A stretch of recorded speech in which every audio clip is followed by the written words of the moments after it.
Buenos días, niños. Vamos a ver ahora el curso de comunicación.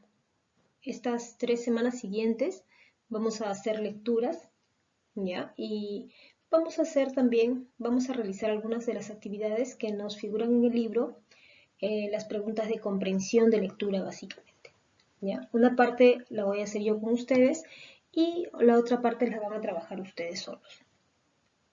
Muy bien. El texto de ahora es Un salón diferente. Dice Semanario Variedades, El Peruano. La fecha, lunes 25 de julio del 2018. Dice, el aula de la Clínica San Juan de Dios, en el Cusco, es una experiencia emblemática, un proyecto que enseña las nuevas tecnologías a los niños con discapacidad motora. Dice, como un rayo, Amílcar nos deja atrás. Se desliza feliz y alegre, usando sus manos, en esa suerte de patineta donde lleva sus piernecitas dormidas. Se mete al pabellón de hospitalización como Pedro en su casa. Lleva una pequeña laptop negra y pone sobre el pecho de Michelle. El pabellón está vacío, solo Michelle en su cama y un televisor con dibujos de Discovery Kids. A él acaban de operarlo en las piernas. Estará aquí muchos días, muchísimos. Amílcar se ha dado la tarea de enseñarle a escuchar música por internet y a ver videos del YouTube. Elmer, del Pozo, mira la escena con orgullo y amor. Amílcar es uno de los niños que asiste a su singular aula. Viendo esta imagen, vemos pues que hay niños en silla de ruedas, observamos al profesor ahí que está enseñando. Entonces, Elmer probablemente sea el profesor, ¿no? Porque dice, mira con orgullo y amor, esa escena en la que Amílcar le enseña ¿a quién? A Michelle.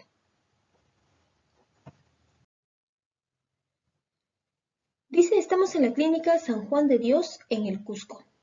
La mayoría de los niños y adolescentes vienen de alguna de las 13 provincias cusqueñas o de lugares más lejanos, como Apurímac, Puerto Maldonado o Puno. Permanecen por periodos muy largos, entre 1 y 2 años. Imagínate estar 2 años en el hospital.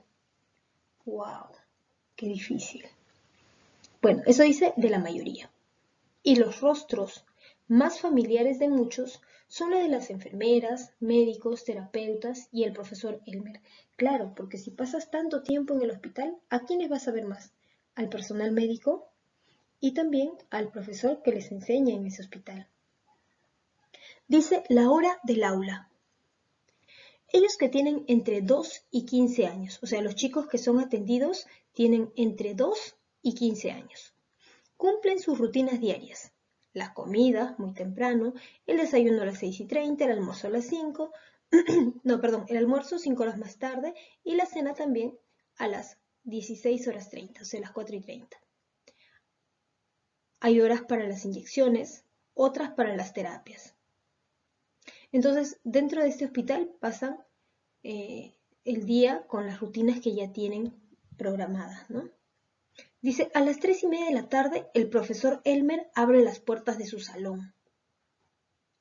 El salón tiene varias computadoras y una mesa de trabajo. Es el único espacio de la clínica donde deciden qué pueden hacer. Claro, en los otros espacios ellos tienen que seguir las rutinas que ya les han dicho que tienen que hacer, pero en este caso, en el salón del profesor Elmer, ellos pueden decidir qué hacer. Para ellos, cuenta Elmer, significa bastante porque mejora su autoconcepto. Claro, como cuando un niño se esfuerza, aprende, pues mejora el concepto que tiene de sí mismo. Por ende, les permite mejorar en su terapia y en su recuperación integral. Cuando una persona se siente bien con lo que hace, también mejora su salud, también mejora su actitud. ¿Ya? Vamos a ver, dice, en las paredes del salón hay varios diplomas a nivel nacional del proyecto de aulas en hospitales que tiene la Fundación Telefónica en el país. La del Cusco es la más representativa. Aquí el 100% de los niños sufre algún tipo de discapacidad motora, lo que se traduce, por ejemplo, en que a estos niños les resulta muy complicado acceder a una computadora común y corriente. Por ello, el profesor Elmer elabora algunos aparatitos tan sencillos, hechos con ingenio y material barato, que permiten a los niños acceder a ellas. Lo que pasa es que al tener alguna dificultad motora, ya sea en las manos, en las piernas, pues no pueden acceder de una manera como tú o como yo podríamos hacerlo, ¿no? Sino que tienen que ser adaptados esos objetos para que puedan ser utilizados por las personas que tienen cierta discapacidad. Dice, los alumnos estrella. Elmer está muy orgulloso de muchos alumnos. ¿Quién era Elmer? ¿Recuerdas? El profesor, ¿no es cierto? Está muy orgulloso de muchos alumnos. Así como el caso de Amílcar. ¿Te acuerdas? Amílcar era el niño que nos narraba al inicio del texto, que caminaba, bueno, caminaba no, que se deslizaba con su patineta. Dice, así como el caso de Amílcar, que a sus 8 años ya quiere enseñar su experiencia a otros amigos internados. Cerca de nosotros, la niña Catherine Canchi busca en su laptop contenidos y los comparte con sus amigas. Ella ganó un premio nacional de dibujo, obteniendo obsequios la clínica, su aula y ella respectivamente. En otro extremo del salón, Andrés Quispe enseña a una niña cómo usar el teclado inteligente, mucho más grande que el convencional y con menos teclas. Andrés tiene 20 años. Pasó como los otros chicos por la hospitalización y la rehabilitación. Y debido a las habilidades que tiene en el uso del software, Elmer lo propuso para que lo contraten como profesor de apoyo. O sea, lo que antes era un paciente más de la clínica, ahora se estaba convirtiendo en un profesor de apoyo. Y ha sido muy bueno su desempeño. Otro ex alumno que le hace hinchar el pecho es César Quispe Miranda. Terminó su terapia y muy motivado empezó a estudiar la carrera de informática. César ya terminó sus estudios y se está preparando para graduarse. A veces se da una vuelta por su antigua aula en San Juan de Dios. Le soluciona cuando hay problemas con los equipos.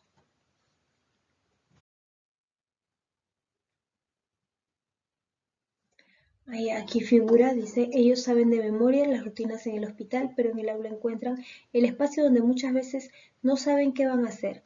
Lo que sí saben es que es el único espacio en la clínica donde deciden qué pueden hacer. Dice lo que falta hacer. El profesor Elmer estudió para profesor de primaria, pero luego se especializó en informática educativa y educación especial, desde las discapacidades relacionadas a la parálisis cerebral, deficiencia intelectual y auditiva. Es otro mundo, cuenta. Sobre la educación inclusiva explica que, si bien se le está dando bastante énfasis en los últimos años, lamentablemente a los docentes nos enseñan a trabajar solo con alumnos, entre comillas, normales. O sea, un profesor usualmente recibe una educación con lo cual está capacitado para enseñar a alumnos promedio, ¿no? Alumnos sin ninguna discapacidad. Entonces, por esto, el profesor se tuvo que hacer una especialización, tuvo que aprender un poquito más para enseñar a estas personas con ciertas deficiencias. Dice él aprendió a base de cursos a elaborar sus herramientas especiales para los alumnos, pero falta que el Estado promueva y premie a estudiantes universitarios de informática, de ingeniería, que sean capaces de crear estas herramientas para las personas con discapacidad. Así opina este profesor. Elmer cree que poco a poco nuestra sociedad es más sensible para el tema de la discapacidad en general, pero hay que seguir peleando, luchar contra la indiferencia en la calle, en los bancos, en los micros, cuando uno ve una persona con silla de ruedas. Cada uno debe de aportar con un granito de arena, recuerda. Y llamó a las empresas, y llamo a las empresas, a los gobiernos locales, regionales y nacionales, a que hagan algo. Y su pedido tiene la sonrisa de los niños que esta tarde han aprendido algo nuevo.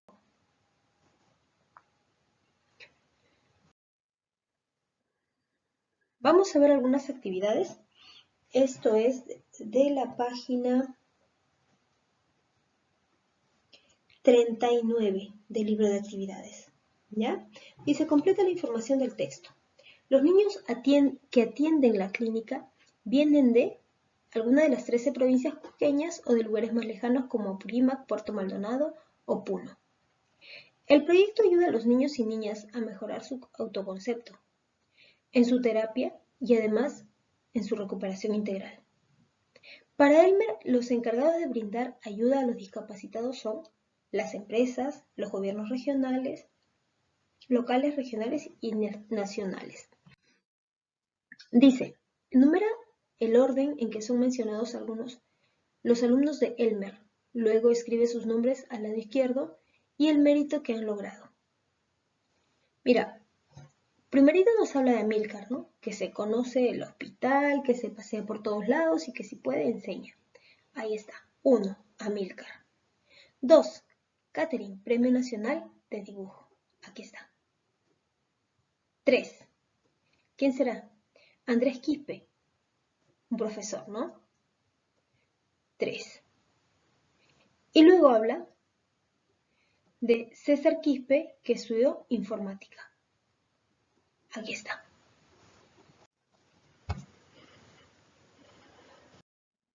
Bien, dice, identifica y escribe D si el enunciado es un dato o si es la opinión del autor. Dice, el aula se abre a las 3:30 de la tarde. Entonces, ¿qué cosa es? ¿Es un dato o es una opinión del autor? Es un dato, ¿no es cierto? Es una información que nos da. 2. Aprender tecnologías mejora el autoconcepto del niño. Esto nos menciona cuando en una parte del texto nos dice que este aprendizaje hace que los niños tengan un mejor autoconcepto. Es la opinión, ¿no es cierto?, del autor. Dice 3. La clínica se llama San Juan de Dios y queda en Cusco.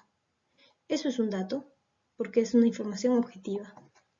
El rostro de los médicos, enfermeras y terapeutas se convierte en familiar. Es una opinión. 100% de los niños padecen de una discapacidad motora. Sí, esa información figura en el libro. Y el único lugar que tienen los niños para decidir son las aulas. Claro, es lo que más o menos opina el profesor, ya que es donde los niños son un poco más libres de poder realizar las actividades que ellos desean.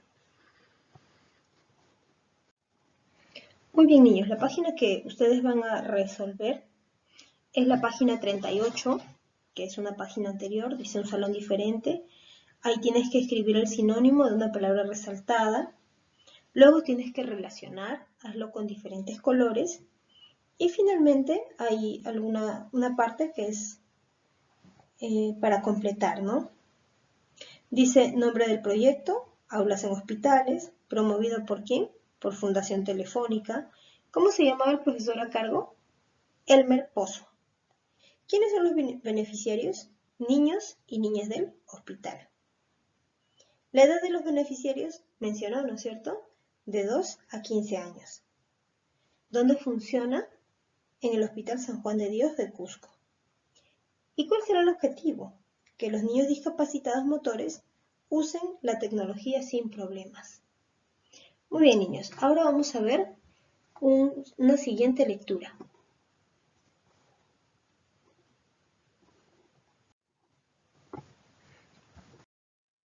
Dice la educación de las mujeres en la República. Apenas producida la independencia del Perú, el gobierno encargó a la Sociedad Patriótica la constitución de una escuela destinada a la educación de las niñas. 3 años después, en 1826, creó la Escuela Central Lancasteriana. Observa la foto, dice, Escuela Central Lancasteriana. En 1853, habían 652 escuelas para varones, con 28.558 alumnos, mientras que solo 3.400 niñas estudiaban en 73 escuelas. Mira la diferencia entre 600 escuelas para varones y 70 para niñas. Entonces había una gran diferencia. Las mujeres no tenían la misma accesibilidad a la educación que los varones. Dice, el rol femenino. La educación de la época estaba orientada a reforzar el rol femenino como madre y esposa. Su finalidad era formar esposas modelo que velaran por el bienestar de su hogar. Esta situación no era diferente en los colegios particulares como los Sagrados Corazones, fundado en 1855, y el Sagrado Corazón, ambos dirigidos por monjas francesas. Dice estudios. En todos estos centros de enseñanza, las mujeres estudiaban labores, repostería, dibujo, urbanidad, poesía y nociones de historia y literatura. Cursos por demás insuficientes para proseguir estudios superiores, algo impensable en esos años. Las mujeres no tenían acceso a las universidades ni a los colegios mayores. La educación para ellas era solo hasta tercero de media, o sea, tercero de secundaria. Dice Camino a la Universidad. En 1872 se crea un colegio superior para mujeres, donde se dictan cursos de matemática superior, derecho civil y lógica deductiva, literatura, música, filosofía y francés. Su fundadora fue María Trinidad Enríquez, una joven cusqueña. Aspiraba desde niña a formarse en las aulas universitarias en el campo del derecho, o sea, ella quería estudiar derecho en la universidad. Es por ello que decide formar el colegio para también estudiar, o sea, ella crea un colegio, pero a la vez ella sigue también sus estudios en el colegio porque su mira era poder acceder a la universidad para estudiar derecho. El 3 de octubre de 1874, el gobierno del presidente Pardo otorga una autorización de ingreso para las mujeres a cualquier universidad nacional. Las evaluaciones orales fueron realizadas ante un exigente jurado y durante 10 días, del 20 al 29 de abril de 1875. María logró ingresar a la Facultad de Jurisprudencia de la Universidad de San Antonio de Abad del Cusco con una alta calificación. Este hito marcó el inicio de la profesionalización de la mujer en el Perú. María fue la primera mujer universitaria en el Perú y Latinoamérica. Terminados sus estudios, obtuvo el grado de bachiller, o sea, ella concluyó sus estudios, mas no el título de abogada, porque no estaba permitido en aquellos años para las mujeres. O sea, podía haber estudiado, pero no tenía su título, su licenciatura. Recién en 1908, más de 3 siglos después de la fundación de la Universidad San Marcos, mediante el decreto número 801, se permitió el ingreso de las mujeres a la universidad. Mira, no hace mucho, 1908. Dice apoyo a la causa. En la lucha por el reconocimiento del derecho a la educación femenina, o sea que las mujeres tengan derecho a estudiar, se deben resaltar algunos personajes. Uno de ellos, Francisco de Paula González Vigil, sacerdote, escritor y periodista. En sus discursos defendía el derecho de la mujer de tener las mismas oportunidades de desarrollo que el varón. ¿Qué opinas tú? A ver, todas las niñas que me están escuchando. ¿Tendremos el mismo derecho las mujeres de estudiar? ¿Tendremos el mismo derecho de estudiar que los varones? Piénsenlo. En 1864, también, Mariano Amézaga publicó varios artículos sobre la educación femenina, donde señalaba que la mujer debía ser educada para que pueda así desempeñar mejor su papel de madre. Él propuso la fundación de la escuela normal con el fin de permitirles el acceso a puestos públicos. Finalmente se debe mencionar a dos educadoras, doña Teresa González de Fani, considerada como la precursora de la educación integral de la mujer. También a doña Elvira García y García, quien dirigió el Liceo Fanning de Lima entre 1894 y 1914, semillero de la intelectualidad femenina peruana. Como vemos, la educación femenina fue un logro después de muchos años. En la actualidad, las mujeres tienen acceso a múltiples profesiones y oficios, Inclusive han incursionado en campos que anteriormente eran desempeñados solo por varones, como ingeniería minera, piloto de avión, ingenierías mecánicas, militares, programadoras informáticas, electricistas, taxistas, futbolistas, etc. Vamos a ver algunas actividades de la página 66 del libro de actividades de comunicación. Dice, subraya el significado de cada palabra destacada en la oración. La educación de la época estaba orientada a reforzar el rol femenino. ¿Cuál es el significado de la palabra rol? Dice, papel que desempeña una persona o grupo en cualquier actividad. Ese es el significado de la palabra rol.